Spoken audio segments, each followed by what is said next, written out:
Masyaallah muslimin yang dirahmati Allah Subhanahu wa taala. Jadi ayat ini mengisahkan ya tentang perjalanan antara Yusuf dengan saudaranya. Ya. Tadi sudah saya sampaikan bahwa kisah Nabi Yusuf ini Pak, dari mulai awal sampai akhir ini banyak sekali hikmah-hikmah yang bisa kita ambil. Bahkan setiap potongan kisah itu Pak dapat kita ambil begitu banyak pelajaran, baik untuk diri kita, baik untuk keluarga kita atau bangsa kita. Karena ini adalah ya kisah yang penuh konflik, tapi di situ ada solusi, di situ ada kemuliaan, ada yang dihinakan oleh Allah Subhanahu wa taala.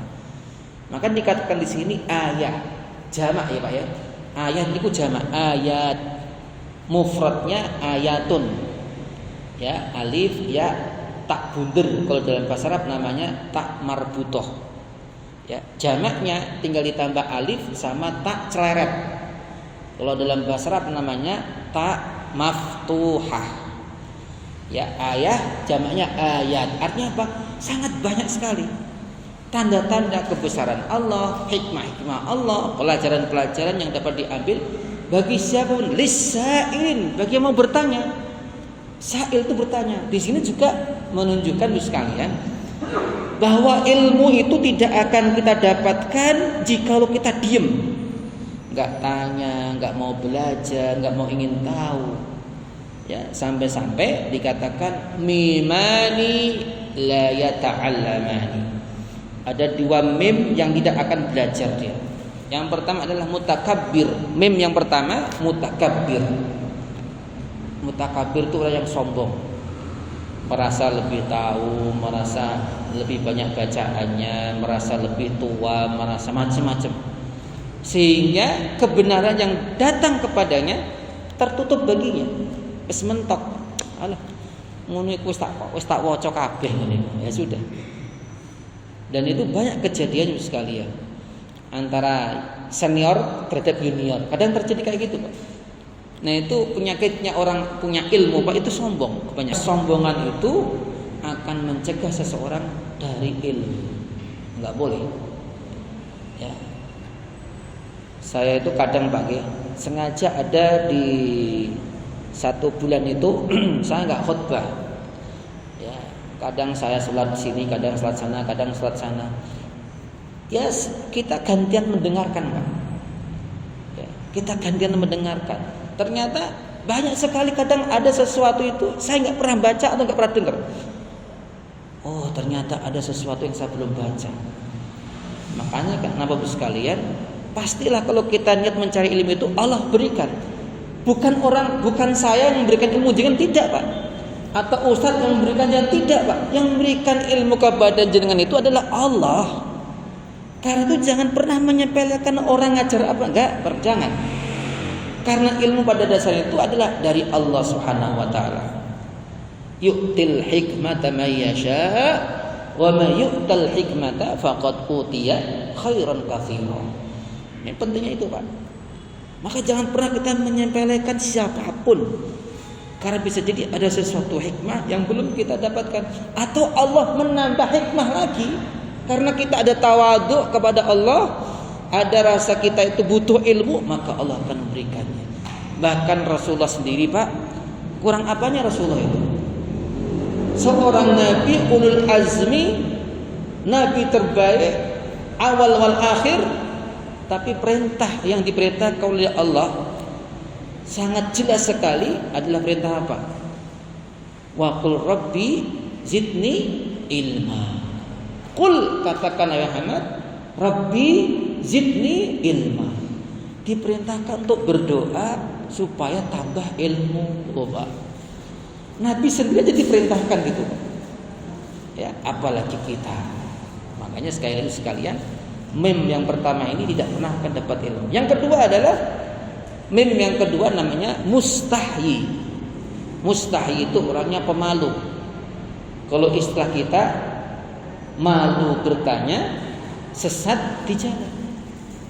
Ya dua-duanya sama, mim yang mutakabir dan mim yang mustahyi sama-sama gak dapat ilmu. Ya, yang pertama itu karena sombong, yang kedua karena malu.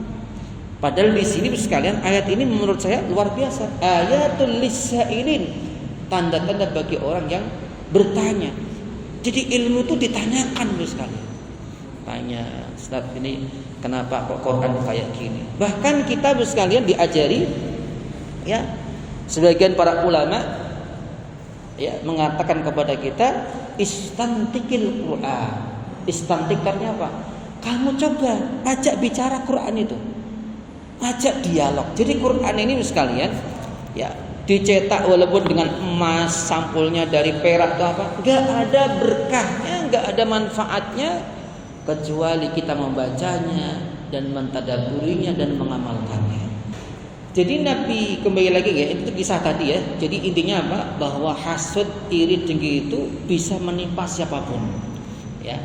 Termasuk di keluarga Nabi. Ini kan keluarga Nabi nih Pak. Ini keluarga Nabi loh Pak. Bukan keluarga orang biasa. Artinya Pak, apalagi kita. Maka perlunya hati-hati. Ini pelajaran yang besar. Ini keluarga Nabi, ya. Antar anak seperti itu. Maka kenapa Rasulullah Sallallahu Alaihi Wasallam mengingatkan kepada kita, ittaqillah, bertakwalah kalian. Hendaklah kalian berbuat, bersikap adil kepada anak-anak kalian. Jadi anak-anak itu Pak, sampai ketika kamu mencium anak kamu sekali, ya, semua dicium semua. Maka di sini orang tua harus adil Pak. Walaupun tentu saya yakin setiap orang tua ada rasa. Perasaan itu kan nggak bisa diatur Pak. Seperti cinta itu nggak bisa diatur. Seperti orang punya istri 4 kan, misalkan 4. Semua disuruh adil Pak. Suami kan suruh adil kepada istri 4 ini. Tapi saya yakin ada salah satu di antara mereka yang lebih dicintai di hatinya.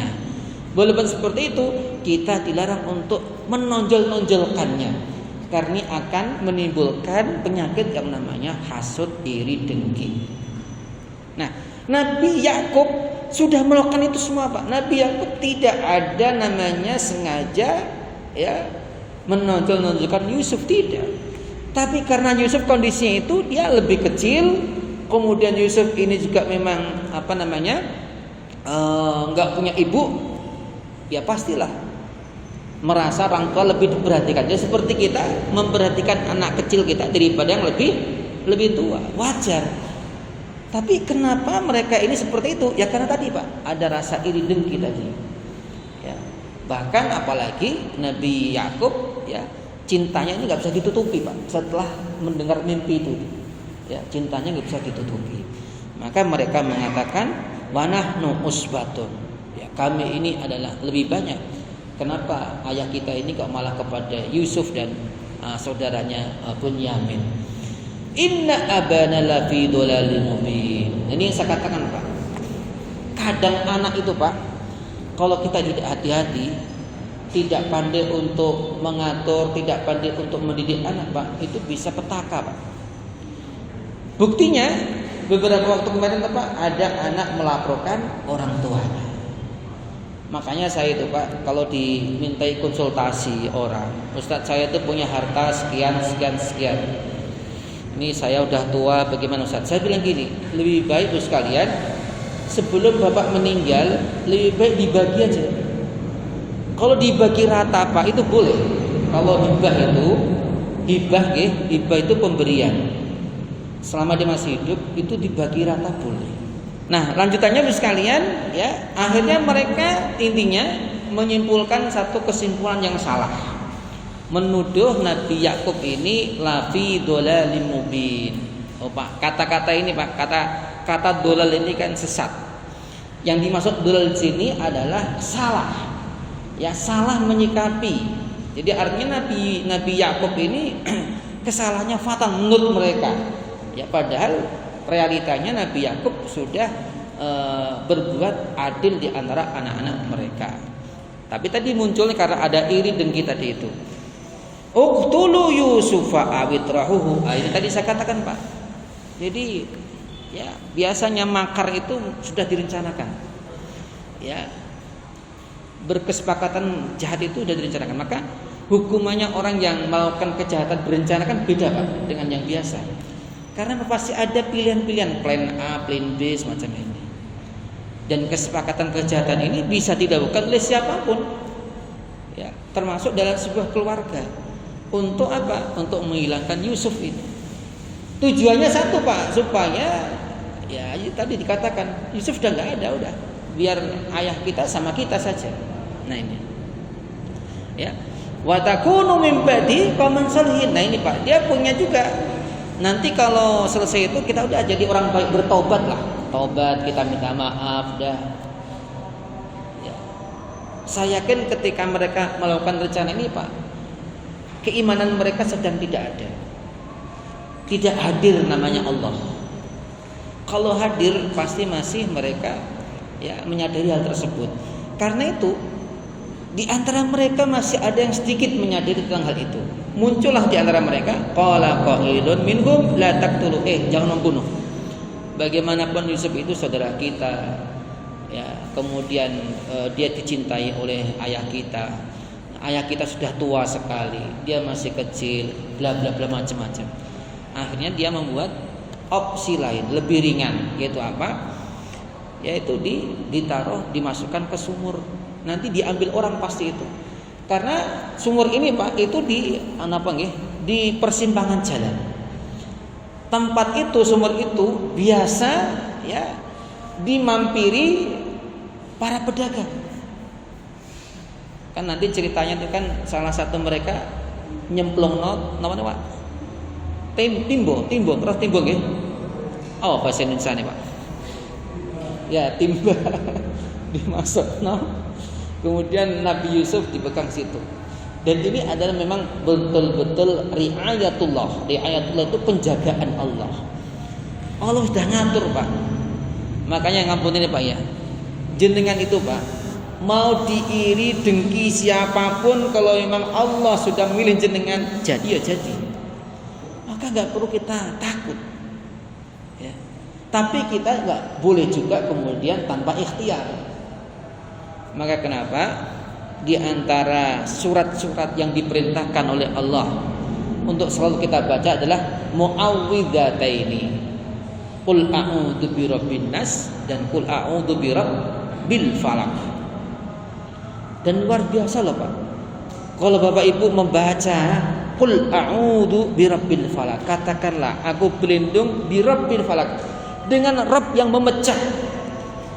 Ternyata Pak, dunia semua ini Pak itu hasil pecahan-pecahan. Memang luar biasa Al-Quran itu. Maka benar-benar Rabbil Falak, Allah itu adalah zat yang pemecah. Ya, bumi ini kan awalnya gumpalan-gumpalan dipecah oleh Allah jadi planet-planet macam-macam ini Pak. Ya. Makanya Bapak sekalian jangan pernah lupa membaca doa itu. Bahkan di ujungnya kan ada kata-kata Pak, nyambung dengan ini Pak. Ya, kenapa? Wa min syarri hasidin idza hasad. Dan mintalah perlindungan dari Allah, kepada Allah dari apa? Dari kejahatan orang yang hasad ketika hasad. Apa bedanya Pak? Kalau orang hasad saja Pak, itu kemadorotannya untuk dirinya.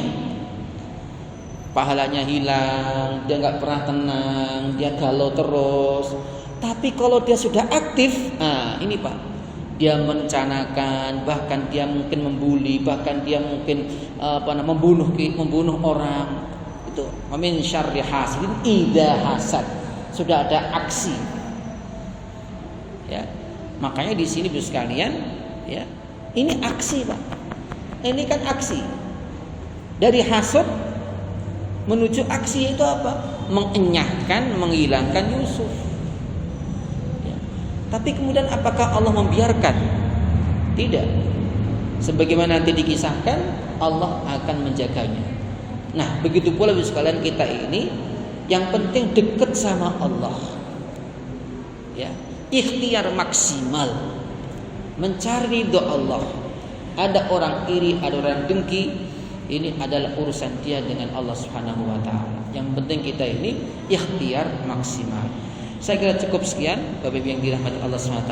Nanti kita sambung pada kelanjutannya. Terima kasih. Wassalamualaikum warahmatullahi wabarakatuh.